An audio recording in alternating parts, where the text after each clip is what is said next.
got Savannah Lee Richardson standing by from Bulldog Illustrated to talk up the dogs. And Savannah, how you doing today? Good. I'm just ready for the game on Saturday. Are you ready? Are your boys ready? That's more important. They seem to be.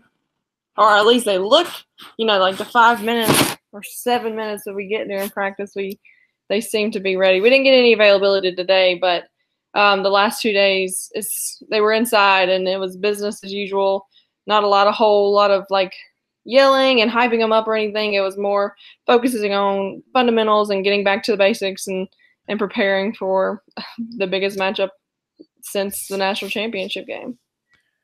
Yeah, these guys are not used to being underdogs.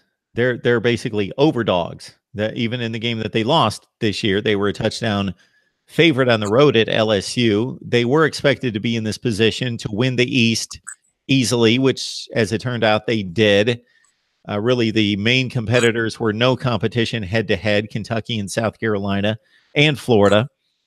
And those teams turned out to be pretty good, especially Florida and Kentucky are going to major bowl games, going to decent bowl games, 9-3 seasons. So this Georgia team, in beating the quality of competition, I know that you had to put up with it for about half the season. Like, who have you played? Who have you played?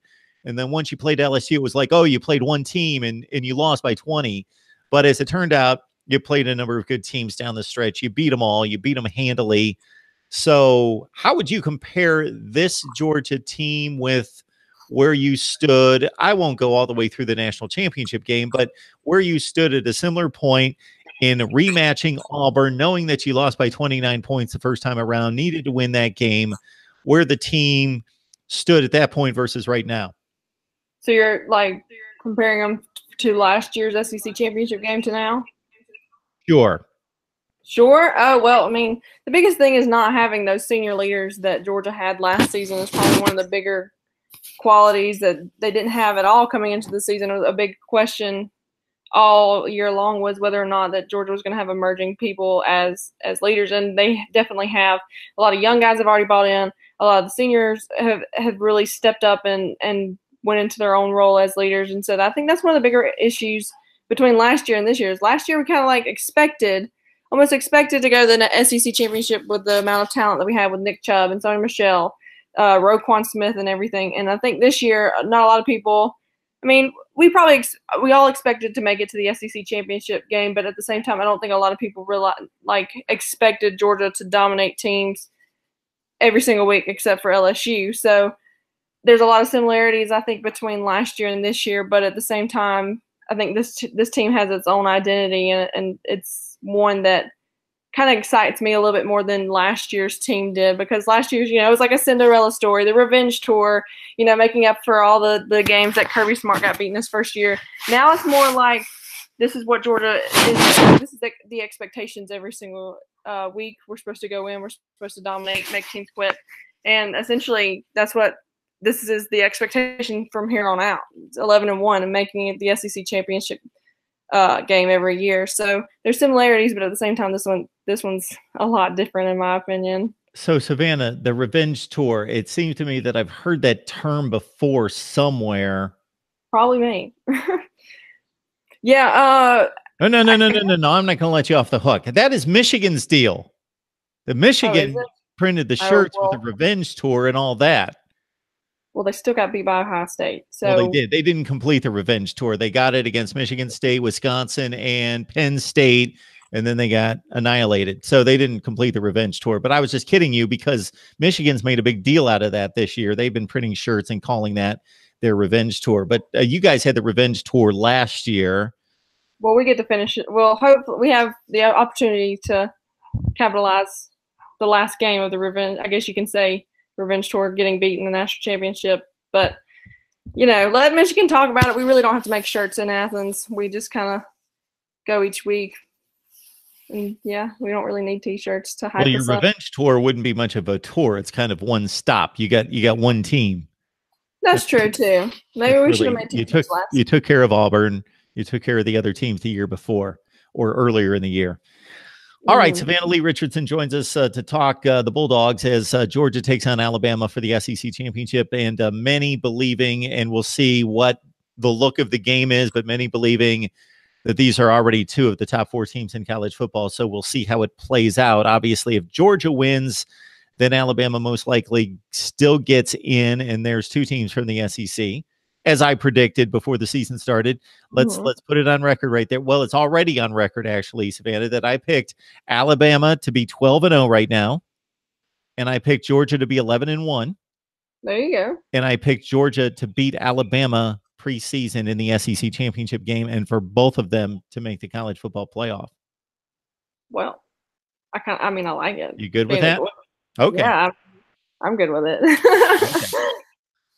So if you get left out, if you lose the game and get left out, I still think that there would be a ton of people, including myself, that would still think, okay, this is a top 4 team. They just got knocked out because of circumstances, playing Alabama and losing another game somewhere else. But as you watch college football and see what else is out there, do you feel pretty good about this team being a top 4 team? I mean, it's kind of hard not to say that they aren't a top 4 team when they have beaten opponents by 2 touchdowns or more since the LSU game. And so it's kind of hard not to say that they're one of the best, 2 of the best college football teams in the country. And I just think this Saturday is going to be the true test whether or not Georgia is really one of the best ones or not. But anyway, I mean, regardless, I think. But then again, I don't want to seem biased towards my team either. I'm sorry, no offense to you, but a loss to Purdue by Ohio State, in my opinion, automatically puts them out of it. The only other team that I would really consider would be Oklahoma. Automatically? Yeah, they're automatically out because they lost the game. The thing is you lost to Purdue by what, 21? You lost to LSU by 20. Yeah, but Georgia played how many ranked teams in a row, and you didn't play Michigan, you didn't play Penn State. They weren't scheduled. That's okay. If it means Alabama's out of it, sure. We're reminding everyone that in the live chat room that if you have any comments or questions for Savannah, just leave them in the live chat and I will try to catch them. I don't know if you're going to be able to answer this, if you have much interest in this, Savannah, but it's been asked, so I'll send it your way. I think the only connection somebody's making is that you're rivals, but of course, your focus is Georgia football and then the SEC East and then the SEC. Somebody's asking about Paul Johnson stepping down at Georgia Tech and if Georgia Tech's going to get a good coach in his place. I mean, I sure hope so, because I would love to see the Georgia Tech rivalry be a little bit more competitive so the clean old-fashioned hate doesn't go away. I absolutely love the tradition of the Georgia Tech game, and I think it's something that Georgia needs to stick with. And so if Tech can find someone that can make them relevant and let them compete in the ACC, I think that's only going to make it better for Georgia in the long run. Really interesting to see that Paul Johnson stepped down today, because I think he would at least wait it out to the end of his contract, but I guess not. I'd love to see Tech find somebody young, fiery, and ready, and actually transform that team a little bit. Step away from the triple option and go more towards a modern football offensive scheme. But in my opinion, if they start to be good, it only is going to help Georgia in the long run.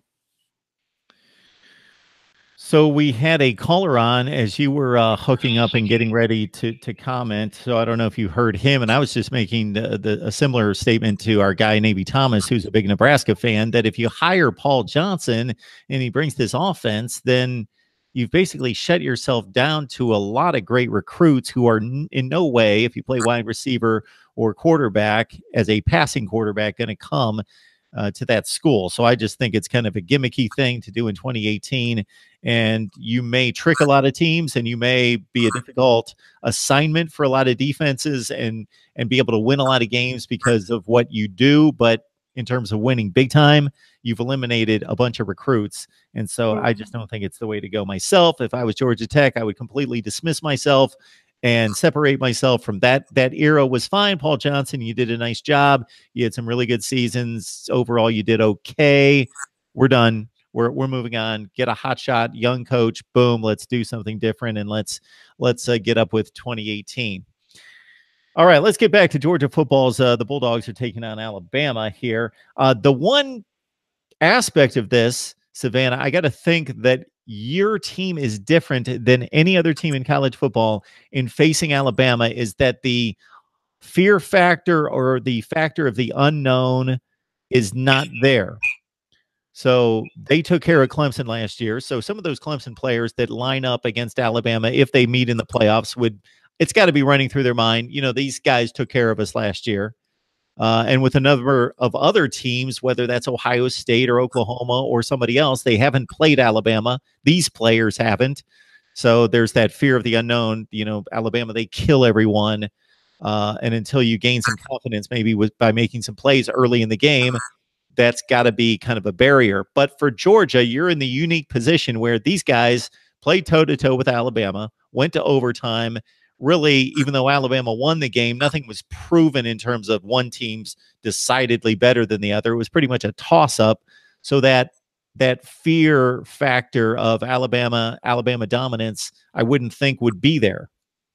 I don't think it's there either. I don't think Georgia's the least bit scared of Alabama in terms of going head-to-head against them. If anybody can go head-to-head against Alabama, it's going to be Georgia. Because when you look at the SEC, it's Georgia and Alabama, and then there's a big gap between everybody else. And LSU, right? And I'm just kidding. Well, no, I mean I would definitely put LSU up there, but even though they just were, it was one game. I just ridiculous. You had a number of people in the live chat that were commenting on the LSU game, not letting you off the hook about the LSU game, and so that's okay. I mean, Georgia's been completely dominant since the LSU game. It was a good wake-up call. It probably came at the right time. Georgia's peaking, in a sense, not peaking, but getting to the point where people are probably feeling a lot more. Well, not people, but the staff is probably feeling a lot more comfortable heading into this game than they probably did when they played LSU. And so there's no fear there. The guys are hungry. I mean, I've never, when I say it's business as usual at football practice, there's usually, a little laughing here and there between the players and stuff. No, it was, let's get to work, let's get to business, and let's get ready for Alabama. And you need about as much concentration to get ready for Alabama as you probably do, like they did last week, getting ready for Tech, being a unique offense like Tech runs. They had to have an ultimate concentration, and I think that's exactly the same mentality as they're using this week. Not in a sense of preparing for a triple option offense, but in a sense of we are honed in on what Alabama does. We have to figure out how to stop it, and at all costs, we need to stop it. So that's what I mean by the concentrating and being, business as usual, high-intensity practices. This is a game for all the marbles. I mean, this is a perfect opportunity for Kirby Smart to just be like, you know what, you got the best of us at the national championship, but I've been waiting for this for almost a year now, and it's go time. Got go time for Savannah Lee Richardson from Bulldog Illustrated, prepping us for Georgia-Alabama football Saturday. This is the game we all expected. Sure, there's always the unknown. There's always the possibility that somebody else could jump in there. But this was the conference championship game that most of us saw coming, and this is what we got. And as Savannah pointed out, there is really no question that these are the two best teams in the SEC and maybe the country. And you can put this one in your back pocket and thank me later, Savannah. Anytime anybody challenges you about the LSU game, you can remind people that nobody has won the national championship in the college football playoff era that was undefeated. Everybody had lost a game that won the championship. And all the people who were ranked number one heading into the, I don't think a number one seed has won either. Yeah.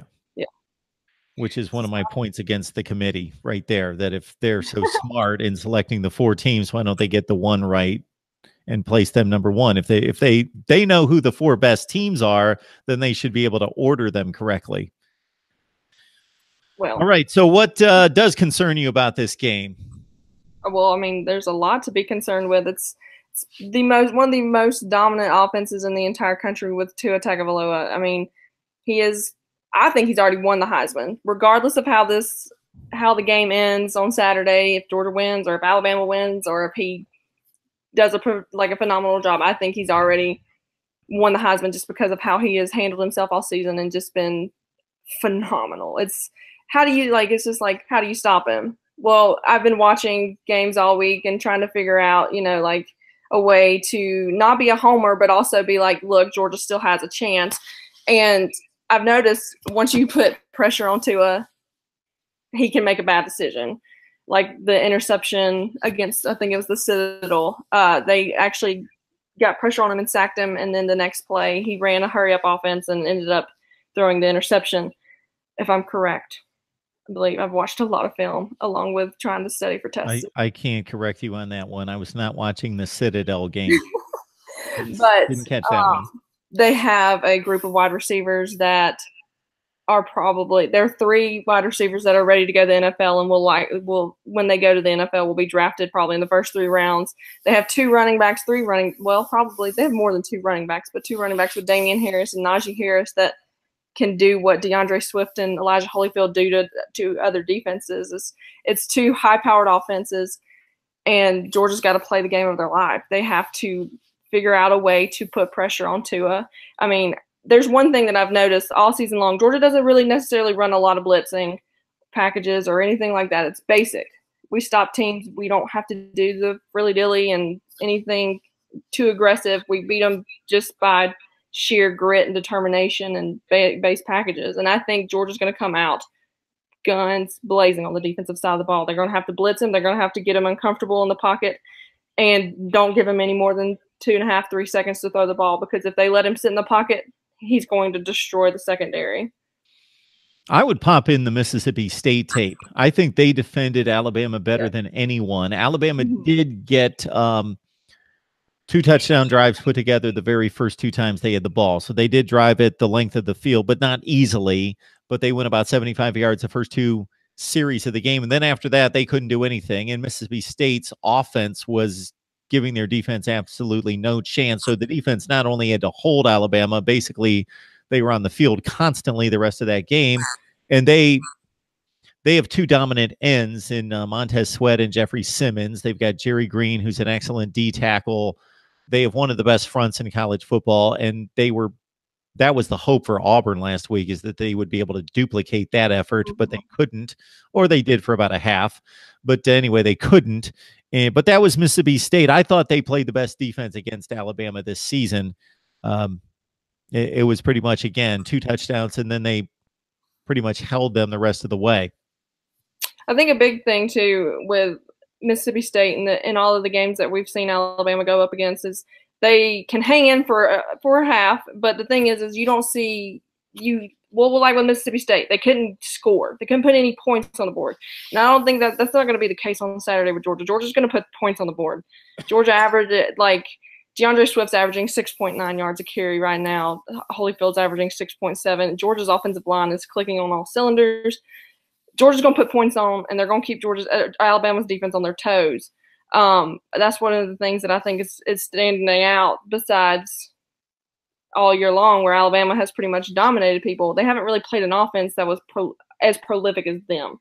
And I think Georgia has the talent, has a quarterback that can do it, and then they have also 2 running backs, well, the offensive line as well, that they could definitely score some points on Alabama's defense. Are you a Texas and Northwestern fan this weekend? I mean, I haven't even looked at any other games besides this one, to be honest, but I would probably choose Texas without a doubt. So if you can't get the job done against Alabama, you get those 2 upsets, you could still get selected.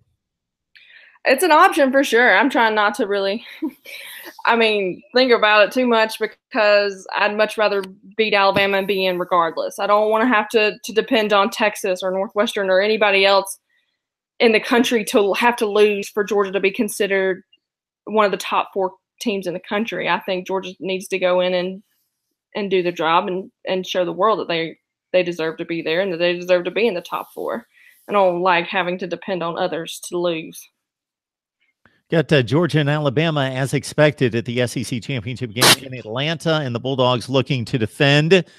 Let's not forget, everyone, who is the SEC champion. Let's understand that Georgia is the defending SEC champion, and that's what they're playing for this Saturday. This college football playoff business is exciting, but everybody gets hypersensitive and focused on that. Let's not forget there's a conference championships on the line in Alabama, though they are the national champion.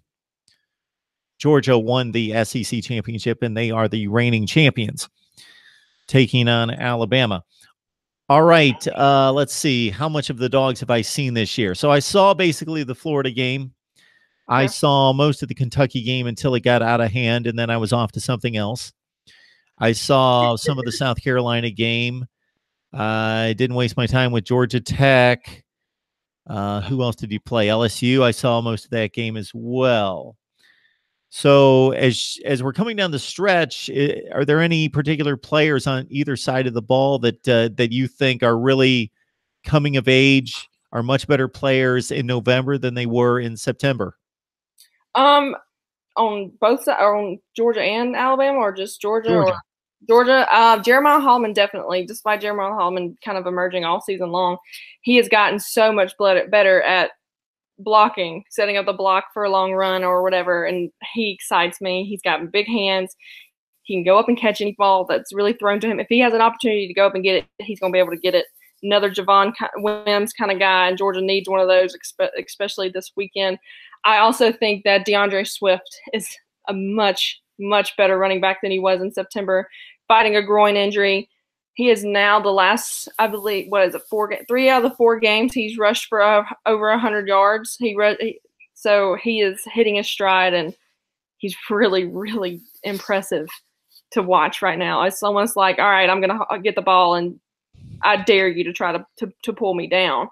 I really want to give credit to Lamont Gilliard, even though he was on probably most people's preseason center of the year, or, whatever list you want to put him on. I think he has tremendously turned into one of the biggest leaders on this team. I watch him all the time getting into those huddles and just commanding the offensive line and really taking control and doing his job. And I wish he had one more season, because he was actually brought into Georgia as a defensive lineman and turned into the center, which is kind of crazy to think, but he's embraced it so well. And so I wish he had one more year to get fully developed, but I think he's going to get drafted. That entire offensive line has really improved to be as young as they are with one senior on it. It's probably one of the best offensive lines in the entire country. That would be the Remington Award. Yes, that's named right. After Dave Remington. Do you know where he played? No. I did this to you another time or two. So this is part of my college football education historically. I know you're all over what's going on right now. Dave Remington, Nebraska. Okay. I figured it was like one of the Midwestern schools or something. Isn't that where most of these people came from? And that when all the Midwestern schools. Well, this wasn't like Bronco Nagurski and those guys playing back in the 20s and 30s. Dave Remington was like an 80s guy. Okay, cool. Wasn't that long ago. I need to do better on my college football history. No. That's not what I meant. I just thought I would throw that in there. But yeah, I'm excited. God, you want me to talk about people who are better? That Jordan Davis. And it's funny because Kirby Smart said in one of his many press conferences that he wished that Jordan Davis didn't travel the first couple away games, and he had wished that he had taken the time and let Jordan come out there and travel, because if he would have let him travel earlier in the season, there's no telling where he would be now. Malik Herring has tremendously improved on the defensive front. Without David Marshall, he suffered a foot injury. He's been out since before Florida. And so we've had Jordan Davis, Malik Herring, 2 young guys, a true freshman and a true sophomore, really step up on the D-line, not to mention Tyler Clark and Jonathan Ledbetter. But there's so many players because Georgia's so young. It's kind of like, well, you see somebody new every game making a big play. Adam Anderson in the last 3 weeks is somebody that just excites me. He needs like 15, 20 pounds of muscle. And when he gets that, he already looks like a grown man, but once he gets control of his body, oh my goodness, he's going to be so much fun to watch. But there's plenty. I can talk for days about players. I know you can talk about Georgia for days. I know that. That's a good thing. That's why we have you on. And each Sunday, Savannah, I flip on the Red Zone Network. I'm a big Red Zone NFL guy. and flip on the red zone, and two guys keep popping up that I know you're excited about. And one is your favorite NFL team connection. So that's got to be great when you see one of your number one Georgia guys, number one jersey on his back as well, goes to the New England Patriots, and then Nick Chubb as well. So Sony and Nick, they're doing great in the NFL. Oh, I'm so proud of Nick and Sony. Sony overcoming injury and getting back out there and rushing for 133 yards this past weekend was just awesome to see. He's not letting anything get past him. He's showing the world exactly what he can do. And then Nick Chubb continued the number one on the ESPN top 10. Nick Chubb. I mean, it doesn't get any better than that. Being able to see Georgia as the number, I mean, like, I don't even know the last time Georgia was even in the top 10 of the ESPN or a Georgia player anyway. And so I'm super excited for him. I mean, it's fun to see. You can't forget about Roquan Smith either, leading the Bears in tackles. So Georgia's got plenty of NFL talent, and it all came from last year's Cinderella year. But at the same time, I'm glad that they're doing well, but I'm excited to see what these boys can do on Saturday. Saturday. I can't wait. 3:30 Eastern time. I love these college football games when I don't have a dog in the hunt.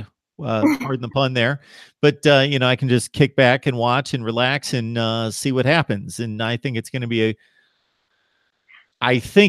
really good game. We'll see what I predict once I figure this thing out. But the two again went toe to toe last year for the national championship, right down to the wire. And I think Georgia should be ready for this. And again, I don't think it can be overstated that they're just in a different place than any other team in the country in regards to knowing that they can play Alabama. And sure, some players are different, but 75-80% of those guys knowing, hey, we did this last year. We were on the same field. We know how fast they are, how big, how physical.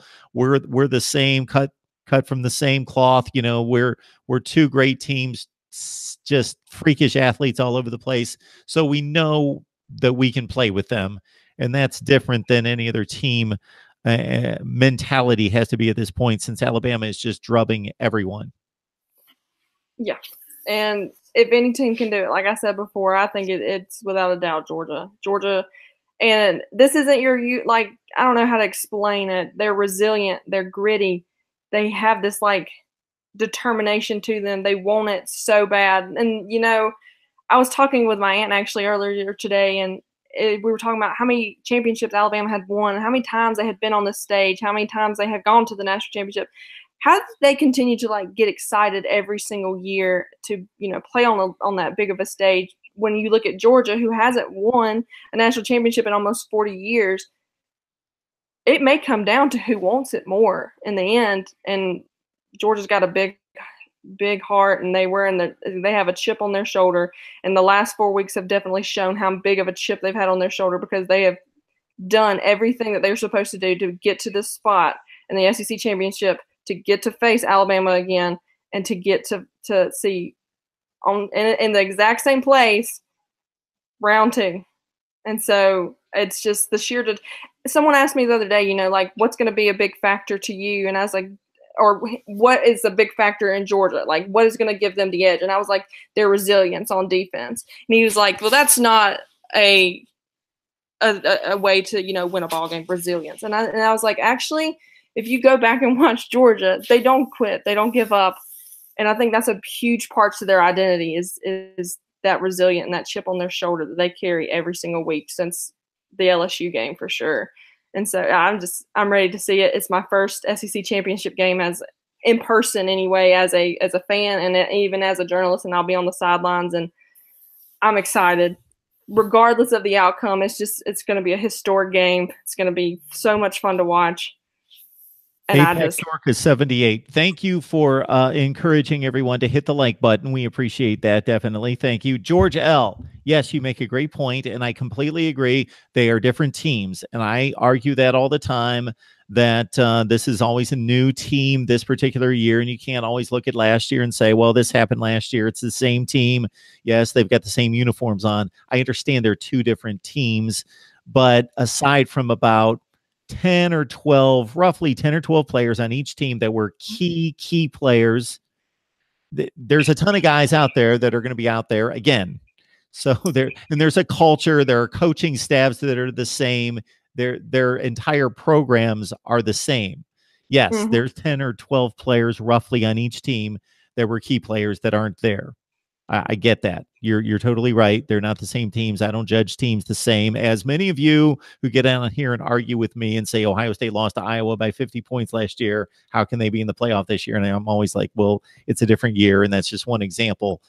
So I make that point all the time. I completely agree with that. I'm just basically saying that these are still two elite teams. Nothing has changed from that standpoint. Nope. Nothing at all. And I mean, I give all the credit in the world to Alabama, because if you look at Alabama on paper, probably should beat Georgia statistic-wise. The only thing that Georgia has a better statistic than them is rushing offense. I mean, Alabama just should mop the floor with Georgia, but that's why you don't just look at stats when you're talking about a game.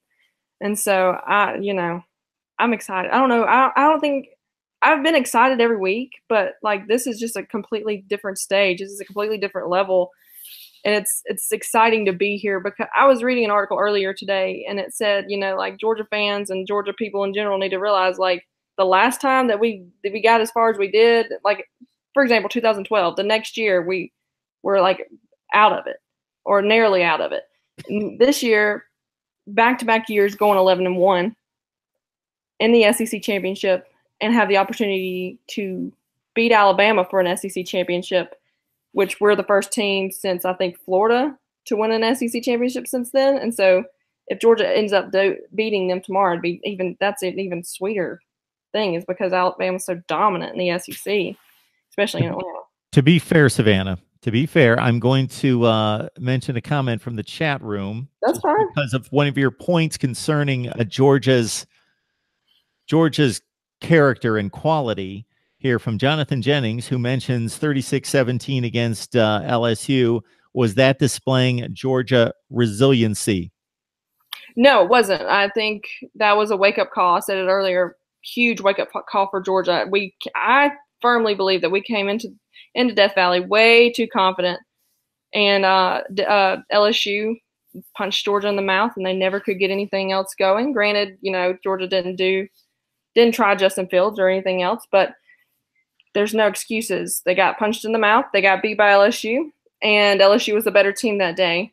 However, it's not the loss that defines you. It's how you define yourself after the loss. If you can go back, and that's exactly what Georgia did. They came back after the bye week, destroyed Florida, destroyed Kentucky, when nobody gave Georgia a shot in the dark, because all they heard all week long was Benny Snell this and Benny Snell that. Nobody gave Georgia a shot in the dark. They were a 10-point favorite.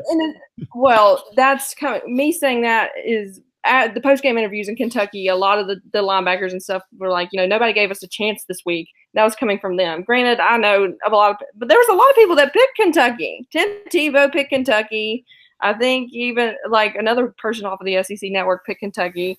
Not a shot in the dark, but everybody predicted Kentucky to upset us. They didn't. We ran over them, and then we came back home. Well, no, where did we go after that? We demolished Auburn, and then we demolished a Tech team, and that's the best I've ever seen a Georgia defense play against Tech. There's just, we didn't let that loss define us as a team, just like they didn't let the loss define them as a team last year. So okay, where are you going to be on Saturday during the game? On the sidelines. Okay, just wanted to make sure. Very good. So Savannah Lee Richardson there at the Mercedes-Benz Stadium. Is that what they call this thing now? Yeah, it's the Mercedes-Benz Dome or Stadium. I don't know. Okay. We'll just call it the Benz. Yeah, it's in Atlanta. It's Georgia, Alabama for the SEC championship, and a possible repeat of two teams from the SEC in the national championship Final Four. We shall see how things turn out. Certainly many would expect that if Georgia pulls off the upset and Alabama loses narrowly, that they still get into the playoff. There's still a possibility, believe it or not, based on what I just stated a few minutes ago, that even if Alabama wins, that Georgia can make it into the playoff. They would certainly need to show themselves worthy with a close loss in the SEC championship game.